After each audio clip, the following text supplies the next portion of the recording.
한중 관계가 쉽지 않은 건 미국과 같은 다른 열강의 복잡한 셈법이 더해지기 때문입니다. 특히 수출이 경제에서 차지하는 비중이 높은 우리나라의 경우 미국과 중국 그 어느 한 곳도 완전히 배제할 수는 없습니다. 반도체와 전기차 배터리 등 전략 품목에 있어 중국의 의존도를 얼마나 낮출 수 있는지가 관건입니다. 강산 기자, 네. 우선 중국 의존도가 특히 높은 산업군 어떤 것들이 있습니까? 네, 전기차 배터리 핵심 소재 중국 의존도가 특히 높은 상황입니다. 네. 올해 상반기 수산화 리튬, 또 코발트, 천연, 흑연 수입액은 전체 수입액 중에서 중국이 모두 80% 이상을 차지합니다. 미국이 새로 만든 인플레이션 감축법에 따라서 내년부터 중국 광물과 부품을 일정 비율 이상 사용을 하면 미국에서 전기차 보조금도 받지 못하는데요. 네. 국내 자동차, 배터리 업계는 그야말로 비상입니다. 한국무역협회는 수입선 다변화, 또 대체 생산이 절실하다고 조언했습니다. 반도체도 중대한 선택의 기로에 놓였다 이렇게 볼 수 있죠.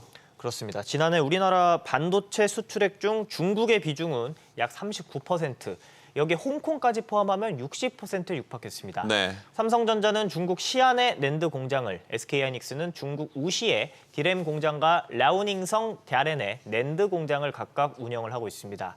중국에 대한 의존적 구조에서 벗어나 생산 거점을 다각화할 필요성이 있다는 분석이 나옵니다.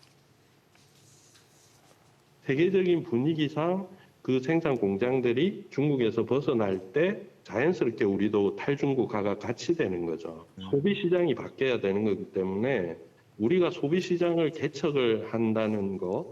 바이든 정부는 한국과 대만, 일본을 묶는 칩4 반도체 동맹을 추진 중입니다. 네. 외교부는 다음 달 칩4 예비회의에 참여하겠다는 의사를 미국 측에 전달을 했는데 예비회의 결과에 따라 우리 정부의 참여 수준도 가닥이 잡힐 전망입니다. 오늘은 한중 양국 총리가 만났죠.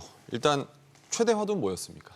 네, 미국 주도의 반도체 공급망 동맹인 칩4를 의식한 듯 우리나라와 중국은 공급망 협력을 재차 약속했습니다. 들어보시죠. 네. 양국 간 실질적인 협력을 더욱 확대하면서 글로벌 공급망 안정, 기후변화 등 국제사회 현안에 대한 협력도 한층 강화해야 합니다. 글로벌 공급망 재편에 능동적으로 대응하기 위한 새로운 유형의 국제협력을 아주 깊이 고민해야 할 때입니다.